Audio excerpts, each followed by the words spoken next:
Hello friends, welcome back to my channel. Please मेरे video को like कीजिए और चैनल को सब्सक्राइब कीजिए। Call it love drama episode 3 starting में हम देख रहे हैं कि डोंगजिन की माँ ऑफिस में मिलने आई है डोंगजिन और उसके दोस्त को, और वो बोल रही है कि प्लीज़ मेरे पैसे लौटा दो क्योंकि मुझे बहुत जल्दी है। तो डोंगजिन का दोस्त कहता है कि आपने तो 1 महीने पहले ही दिया था और इतनी हड़बड़ी क्यों है, प्लीज़ कुछ हफ्ते हमें मोहलत दे दीजिए। तो वो मानती ही नहीं। तो डोंगजिन कहता है ठीक है, मैं आपको जल्दी ही पैसे लौटा दूंगा और अपना बैंक अकाउंट नंबर मुझे दे दीजिए। फिर नेक्स्ट सीन में हम देख रहे हैं कि जो प्रेजेंट डे में हम देख रहे हैं कि एपिसोड 2 जहाँ पे ख़त्म हुआ था कि डोंगजिन को बचाने के चक्कर में वो किसी को गिरा देती है सिम्बोजू। तो फिर वो आदमी ना बहुत ही अगला जाता है गुस्से में और कहता है तुम अंधी हो क्या, तुम्हें दिखाई नहीं देता मैं इससे कितना बड़ा सीनियर हूँ, हाई रैंक ऑफिसर हूँ, फिर भी तुम मेरे साथ ऐसे बिहेव किए।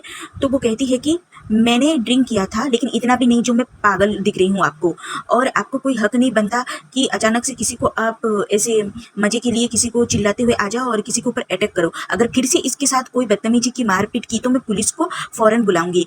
तो वो कहता है डोंगजिन की प्लीज शांत हो जाओ और तुम यहाँ से चली जाओ। तो वो कहती है अभी मैं चली ही जाऊंगी यहाँ से, और मुझे तुम्हें हेल्प करने की कोई ऐसी पड़ी भी नहीं है, वो इसलिए मैंने हेल्प कर दी क्योंकि तुम्हारा कैरेक्टर ही ऐसा है, सब कुछ सहने की ताकत में तुम खुद को कितना डम दिखा रहे हो ये तुम्हें भी नहीं पता। लोग तुम्हें ना डम समझ के तुम्हारे ऊपर अटैक कर रहे हैं और तुम्हारी मजबूरी का ना फायदा उठा रहे हैं। और वो आदमी ऐसे चिल्लाते रह जाता है और वहाँ से सिमजू चली जाती है। तो ये ना डोंगजिन काफ़ी इम्प्रेस हो चुका है सिमजू के कैरेक्टर के ऊपर, उसके बिहेवियर के ऊपर। फिर ये आदमी ना ऐसे अपने दोस्त के साथ और डोंगजिन ऐसे तीनों मिलके एक बार में आते हैं फिर से पीने। तो ये आदमी पी पी के अपने लाइफ के बारे में कुछ बता रहा है और कह रहा है कि मैं तुम्हें ब्लेम इसलिए किया क्योंकि तुमने मेरे पर्सनल लाइफ का खुलासा मैंने तुम्हें किया था, लेकिन तुमने चारों ओर फैला दिया मेरी बात और तुम्हारी तक नहीं रही, इसलिए मैं गुस्सा हूँ और मैं अपनी किस्मत को लेके बहुत ज़्यादा निराश भी हूँ, इसलिए मैं ऐसे बिहेव कर रहा हूँ। और तुम, मुझे लगा कि तुम ऐसे डम टाइप के हो जो सिम्बुजी की थी, सेम ऐसे डम टाइप के हो और तुम्हें किसी के ऊपर गुस्सा निकाल नहीं सकता, सोचा मैंने तुम्हारे ऊपर ही गुस्सा निकाल दूँ। और वो ना दारू पी पी के कहता है डोंगजिन से कि तुमने मेरी सीक्रेट सबको बता दिया, मैंने तुम्हें ट्रस्ट किया था और मेरी बीवी आज मुझे डिवोर्स के लिए बोली है और दूसरे आदमी के कारण मेरा रिलेशनशिप खराब हो गया और मैं तुम्हें मतलब ऐसे ब्लेम भी नहीं कर सकता, मेरी फूटी ही किस्मत है। तो उसका दोस्त कहता है डोंगजिन का कि सर एक्चुअली इसने सीक्रेट नहीं बताया, लेकिन डोंगजिन उसके हाथ को पकड़ लेता है, बोलता है कि ऐसे इशारा करता है कि कुछ मत बोलो कह के। और फिर ये आदमी लगातार अपना भड़ास ना निकालते जा रहा है डोंगजिन के ऊपर, लेकिन डोंगजिन यहाँ पे चुप है। अजीब कैरेक्टर है ये। फिर उसका दोस्त कहता है कि सर हम सारा रिस्पॉन्सिबिलिटी अपने ऊपर ही लेंगे। फिर वो आदमी कहता है कि मैं ना तुम पे बहुत जल रहा हूँ क्योंकि तुम्हारा एक फीमेल एम्प्लॉई इतनी रात तक तुम्हें बचाई, मेरे हाथों नहीं तो तुम मार खाते, और मेरा कोई ऐसा अपना है ही नहीं।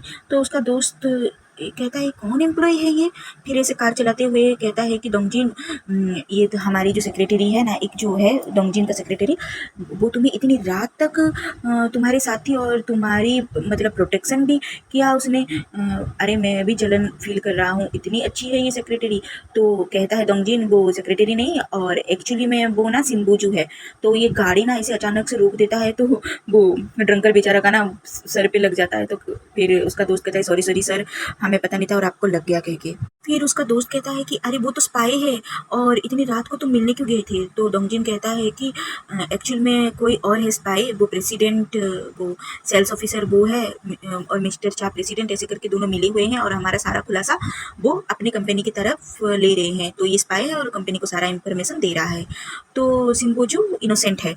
तो वो कहता है कि अरे इतना अच्छा आदमी लगा था मुझे उसके फेस से और ये इतना कमीना निकला। आजकल हम किसी के ऊपर भरोसा भी नहीं कर सकते हैं, मेरा भरोसा तो उठ ही गया सब पे।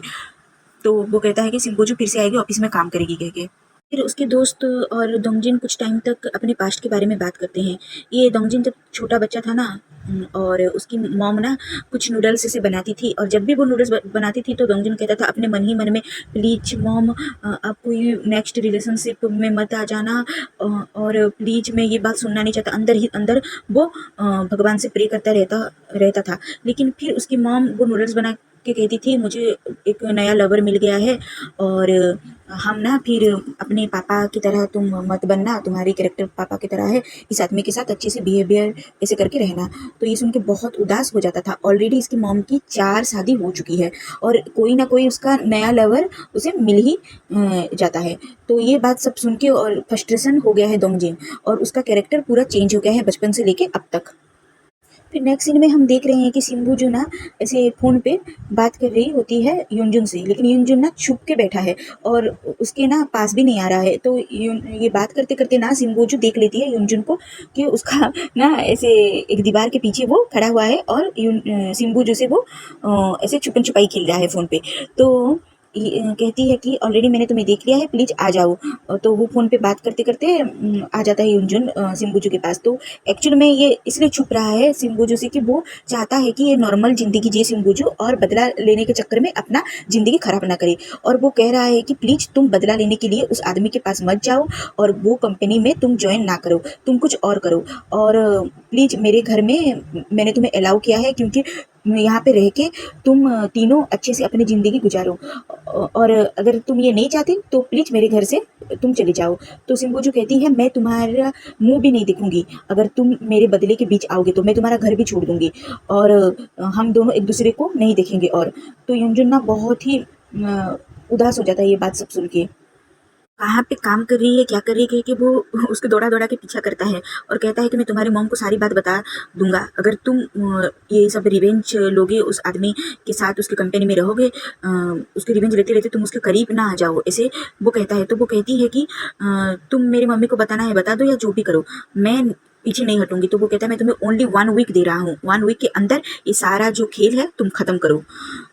फिर वो कहता है कि चलो मुझे दिखाओ तुम कौन है वो आदमी, तुम कहाँ काम करते हो, ऐसे करके। तो वहाँ पे खड़ा रहता है ये हमारा दोंगजिन। तो वो ना ऐसे नज़रअंदाज करके वहाँ से सिम्बोजू चली जाती है जब वो हाय कहता है। तो देखता है कि युनजुन भी उसके साथ जा रहा है।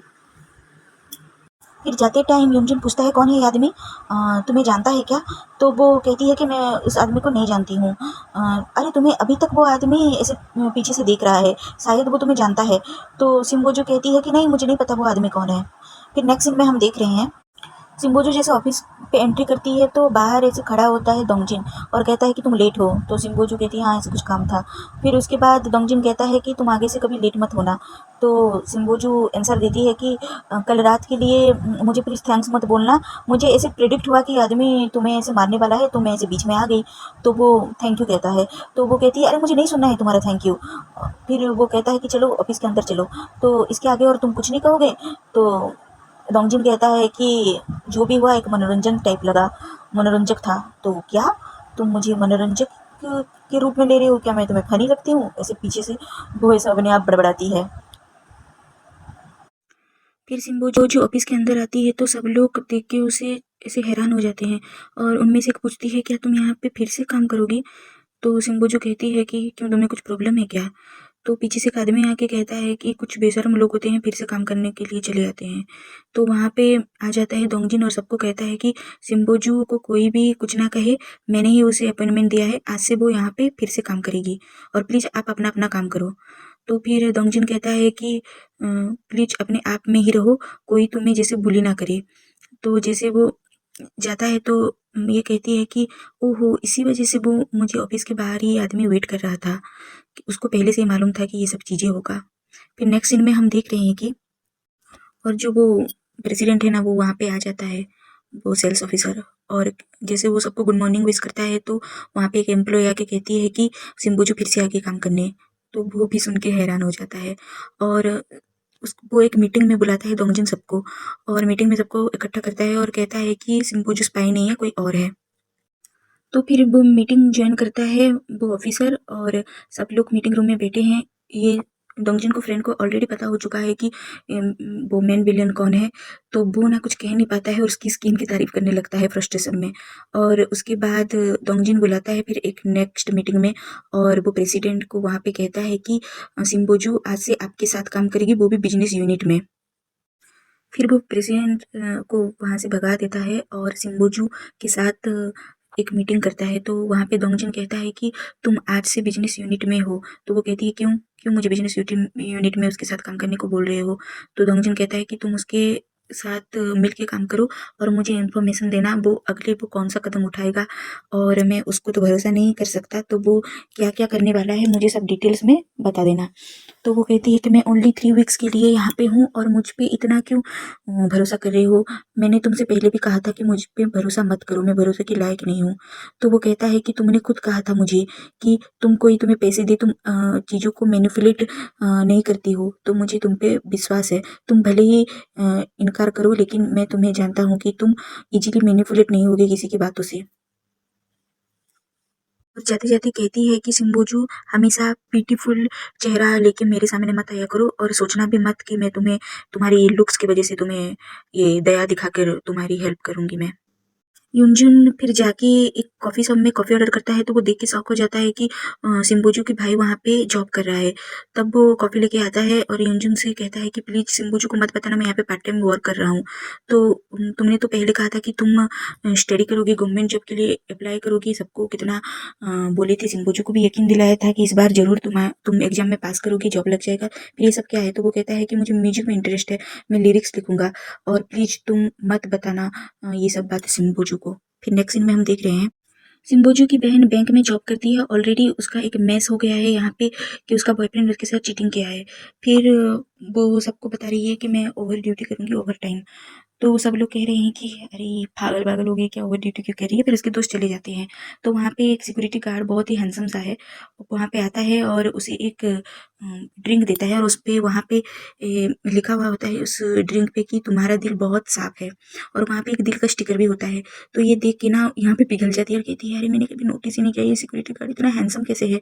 और वो जब वो कॉप के देखती है कि वहाँ पे एक हार्ट बना हुआ है, तो वो कहती है कि इसको मैं क्या सोचूँ? और सिक्योरिटी गार्ड ये सब देख के कहता है कि उसका इंटेंशन नहीं होता है वो ड्रिंक देने का, शायद किसी और ने दिया है, ये सोच रही है कि ये इसी ने दिया है। शायद कोई ऐसे स्टिकर लगा के चला गया होगा, लेकिन यहाँ पे इसके मन में ना इसके लिए प्यार जगह उठा है और सिक्योरिटी गार्ड को कोई आइडिया ही नहीं है कि ये फिर लाइन मार रही है। फिर नेक्स्ट सीन में हम देख रहे हैं कि रेस्टोरेंट पे युनजुन और सिम्बोजू मिल के खाना खा रहे हैं। तो ये उसके ऑफिस के बारे में पूछता है युनजुन कि तुम्हारे ऑफिस में क्या हुआ और वो आदमी क्या-क्या। तो वो कहती है कि अरे वो ना मुझे स्पाई बनने को कह रहा है और जिसने उसको धोखा दिया है मैं क्या करूँ आगे। तो युनजुन ऐसे हँसी-मज़ाक में कहता है कि क्या तुम उसके ऊपर अट्रैक्ट हो रही हो? तो कहता है कि मैं रिवेंज के लिए उसके ऑफिस में हूँ, ना कि अट्रैक्ट हो रही हूँ। देखो, उस रिवेंज लेते-लेते कहीं उसके ऊपर तुम फिदा ना हो जाओ, ऐसा होगा भी नहीं कभी ज़िंदगी में। तो वहाँ पे उसकी बहन आ जाती है और तीनों मिलके से खाना-वाना खाते हैं, वो अपनी दुखड़ा सुनाती है। फिर नेक्स्ट सीन में हम देख रहे हैं कि वहाँ पे ना दोंगजिन के जैसे खाना खा रहा है उसके घर पे कोई ऐसे दरवाज़ा खटखटा रहा है। तो दोंगजिन बहुत परेशान हो जाता है और पुलिस को कॉल करता है और वो कहते हैं कि 2702 आपके फ्लैट में ये दूसरी बार कंप्लेन आया है, प्लीज़ आप ऐसे दारू पी के मत पड़े रहो, अपने घर के अंदर जाओ। फिर नेक्स्ट सीन में हम देख रहे हैं, दोंगजिन की एक्स गर्लफ्रेंड को जो बिज़नेस राइवल हैं, वो लोग उसको अप्रोच कर रहे हैं, उसकी कंपनी के ऊपर नज़र दें, उनके प्रपोज़ल को एक्सेप्ट करें, उन्हें फ़ोन कॉल्स करें। और यहाँ पे ना दोंगजिन का फ्रेंड भी उसकी एक्स गर्लफ्रेंड मिनयोंग को ढूँढ रहा है। तो ऐसे ढूँढते-ढूँढते उसको मिनयोंग मिल जाती है और दोनों बातें करने लगते हैं। और नेक्स्ट सीन में हम देख रहे हैं कि यहाँ पे ना एक कार गैरेज में अपने दोस्त को मिलने आता है दोंगजिन और उसके साथ ऐसे हाल-चाल पूछ के बातचीत करता है। सिम्बोजू वो प्रेसिडेंट के डेस्क पे कुछ फाइल्स वगैरह रख देती है और अपने सीट में जाके बैठ जाती है। तो वहाँ पे जब वो प्रेसिडेंट आता है तो पूछता है कि ये फाइल्स किसने रखा है मेरे डेस्क के ऊपर? तो सिम्बोजू कहती है मैं रखी हूँ। तो तुम खुद आके मुझे फाइल्स दे नहीं सकती थी क्या? और किस बारे में ये फाइल्स है और मुझे बताना चाहिए। तो जब तक तुम आके मुझे खुद फाइल्स नहीं दोगी तो मैं ये फाइल्स पढ़ूँगा ही नहीं। फिर सिम्बोजू आती है और वो फाइल्स देती है और डॉक्यूमेंट्स किस बारे में है वो बात वो कहती है। फिर उसके बाद प्रेसिडेंट कहता है कि नेक्स्ट जब भी आना तो खुद फाइल्स लेके आना। तो वो कहती है कि तुम्हें कुछ बात का तुम्हें कोई गिल्ट है क्या? कोई पछतावा है? इसलिए मेरे साथ ऐसे रूडली बिहेव कर रहे हो और ऐसे तरीके से बात कर रहे हो? तो वहाँ पे सेक्रेटरी वो लेडी जो है, वो आके कहती है कि सिम्बोजू, वो तुम्हारे सीनियर है, तुम्हें रिस्पेक्ट करना चाहिए, चाहे वो तुम्हारे साथ रूडली क्यों ना बात करे, तुम जूनियर हो, कॉन्ट्रैक्ट में हो, तो तुम्हें कुछ रिस्पेक्ट दिखाना चाहिए, सॉरी बोलो। तो सिम्बोजू कहती है सॉरी, मैं अपनी लाइन पे आगे आ गई। तो ये बात ना उसको फूटी आँख नहीं भाता है वो प्रेसिडेंट को और कॉल करके कहता है कि वो लड़की मुझे पूरा पागल कर देगी और मुझे फूटी आँख नहीं भा रहा है वो लड़की की बिहेवियर सब कुछ। और वो उसको पता लग गया है कि मैं यहाँ पे स्पाई हूँ करके।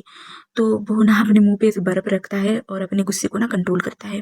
फिर नेक्स्ट सीन में हम देख रहे हैं सिम्बोजू लंच करने आती है एक होटल पे। तो उसके पीछे-पीछे डोंगजिन भी आ जाता है और सिम्बोजू को कहता है कि तुम यहाँ पे खाना खा रही हो, यहाँ पे बहुत शांत लगता है, अच्छा खाना लगता है इसलिए मैं भी यहाँ पे आ गया। तो सिम्बोजू कहती है मैंने पूछा भी नहीं, तुम चुपचाप खाना खाओ। फिर उसके बाद वो डोंगजिन कहता है कि बहुत-बहुत सॉरी क्योंकि प्रेसिडेंट ने तुम्हारे साथ ऐसे बिहेव किया। तो वो कहती है कि वो डिसलॉयल रूड आदमी कुछ भी करे, मुझे वो आदमी बिल्कुल भी पसंद नहीं, वो जो भी करने करे।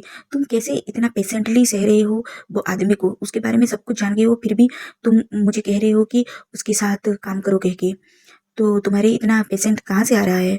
तो डोंगजिन कहता है कि अ, 1 साल से मैं पेशेंटली सह चुका हूँ, मेरी गर्लफ्रेंड मेरे ऊपर चीटिंग की है, तब से मैं ये सब कुछ सहन शक्ति मेरे में आ गया है। तो तुम कुछ बोलोगे नहीं इसके आगे ये बात सुन के? तो सिम्बोजू कहती है कि दूसरों के दुःख पीड़ा के मुझे कोई लेना-देना नहीं है। तुम्हारी मैजिरी लाइफ़ में तुम जो भी करो मुझे I don't mind, I don't care ऐसे वो कहती है। फिर वो दोनों लंच करके जब जाने लगते हैं तो एक साइकिल ऐसे वहाँ से गुज़रता है तो डोंगजिन को लग जाएगा कह के सिम्बोजू उसको बचा लेती है। तो ये दूर से ना उसकी बहन देख रही है ये सब कुछ और ये सोच रही है कि उनका लव अफेयर चल रहा है कह के और अपने ख़याली पुलाव ये बना रही है। फिर नेक्स्ट सीन में हम देख रहे हैं डोंगजिन की माँ फिर से एक नया बॉयफ्रेंड बना ली है और वो शॉपिंग कर रही है अपने बॉयफ्रेंड के साथ।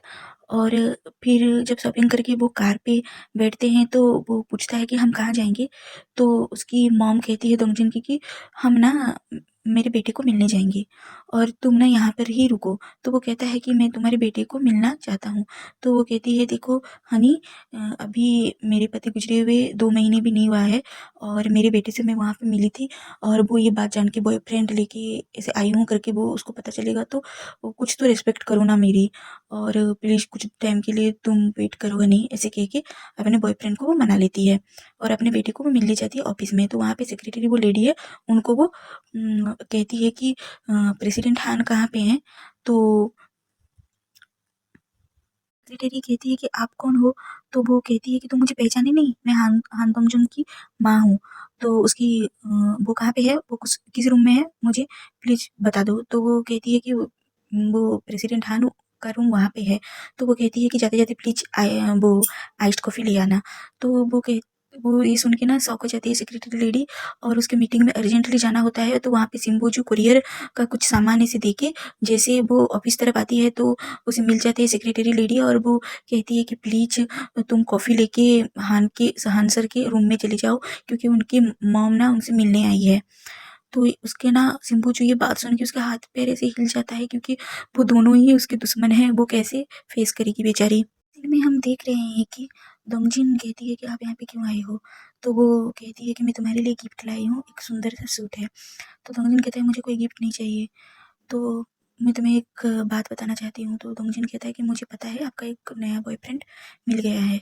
तो उसकी माँ कहती है कि प्लीज़ ऐसे रूडली मुझसे बात मत करो, मैं बहुत अकेली हूँ, तुम्हें पता है मेरी एज कितनी है। तो ऐसे बेशर्म की तरह हँसती है वो। तो वहाँ पे सिम्बोजू आ जाती है कॉफ़ी लेके और जब वो कॉफ़ी देती है तो वो कुछ टाइम तक उसकी माँ को देख के ना ऐसे खड़ी रहती है। तो उसकी माँ कहती है कि कॉफ़ी दे चुके तो यहाँ से जाओ। तो वो जाते टाइम कहती है कि पीछे से डोंगजिन को कि ऐसे तुम कैसे लोगों को रखे हो अपने ऑफिस में, ट्रेन थोड़ा दिया करो, थोड़ा अ, ऐसे शरीफ होके थोड़ा अच्छे से बिहेव करके बात किया करें। तो वो कहती है कि तुम मुझे जानते हो क्या? सिम्बोजू ऐसे कहती है डोंगजिन की माँ को। तो वो कहती है नहीं मैं तुम्हें नहीं जानती, मैं तो तुम्हें पहली बार देखी हूँ। अगर तुम मुझे जानते नहीं तो मेरे बारे में कोई ओपिनियन भी मत रखो। तो वहाँ पे डोंगजिन कहता है कि हाँ, ये कॉफ़ी तुम क्यों लेके आई हो? ये तुम्हारा तो ड्यूटी नहीं है। मैं अपने शौक से लेके नहीं आई हूँ। मुझे मिस बेक ने कहा है इसलिए मैं यहाँ पे आई थी। तो वहाँ पे वो ऐसे रूडली बात करके चली जाती है सिम्बोजू। तो ये सब देख के ना डोंगजिन अपनी माँ को कहता है कि प्लीज़ आप मेरे ऑफ़िस में दोबारा मत आना और आप ऐसे बिहेवियर किसी के साथ मत करना। तो उसकी माँ गुस्से में उसके बॉयफ्रेंड के साथ जब जाने लगती है तो सिम्बोजू वो देखती है और सारी बातें वो याद करती है कि उसके साथ क्या-क्या हुआ था पास्ट लाइफ़ में और यूनजुन उसके भाई को भी बता रहा है कि वो पागलपन किस हद तक कर सकती है सिम्बोजू। यहाँ पे एक फ्लैश सीन में हम देख रहे हैं कि जब वो छोटी थी स्कूल जाती थी तो उस टाइम अपने पापा को होटल से निकलते हुए हुए डोंगजिन को माँ को अपने आंखों से वो देखती है और वो सह नहीं पाती है। जब वो कार चला के वहाँ पे हंसी मजाक करके जाने लगते हैं तो ये उसको भाता ही नहीं कि मेरे पापा इसके साथ क्यों ऐसे होटल में आए, मेरी मॉम को धोखा दिए और ऐसे हंस कैसे रहे हैं। तो वो ऐसे दौड़ के आती है और अपने पापा की कार पे ना ऐसे उसका एक्सीडेंट हो जाता है, वो खुद अपने आप एक्सीडेंट कराती है। तो उसके पापा उसको देख के आते हैं, तुम क्यों कर रही हो ऐसा, ऐसे कहते हैं। तो तुम इस औरत के साथ क्यों हो पापा, ऐसे कह के वो चिल्लाती है और एम्बुलेंस बुला के उसे एडमिट करते हैं। तो ये सब कुछ याद करके वो आग बबूला होके वो वेट कर रही है ऑफिस के बाहर कि वो ऑफिसर कब निकले और उसको उसके साथ वो बात करे। तो जो ऑफिसर वहाँ से आता है सबको गुड नाइट कह के, तो वो जब कार पार्क करने लगता है तो वो पार्किंग एरिया में कहती है ऑफिसर से कि तुम्हारे बारे में सब कुछ जानते हैं प्रेसिडेंट हान, और मैं तुम्हें ये बात बताने के लिए आई हूँ कि वो कौन से मतलब से बिजनेस यूनिट में मुझे काम दिलाए हैं तुम्हारे साथ, वो तुम्हें रंगे हाथ पकड़े हैं रेड हैंडेड में, और ये बात तुम जान लो आगे क्या करोगे, और इस ऑफिस को तुम बैंकरप्ट करना चाहते हो तो अभी तक चुपचाप क्यों हो, जल्दी से करो। ऐसे कह के वो वहाँ से चली जाती है। और फिर मिलते हैं नेक्स्ट एपिसोड में। Bye, take care all.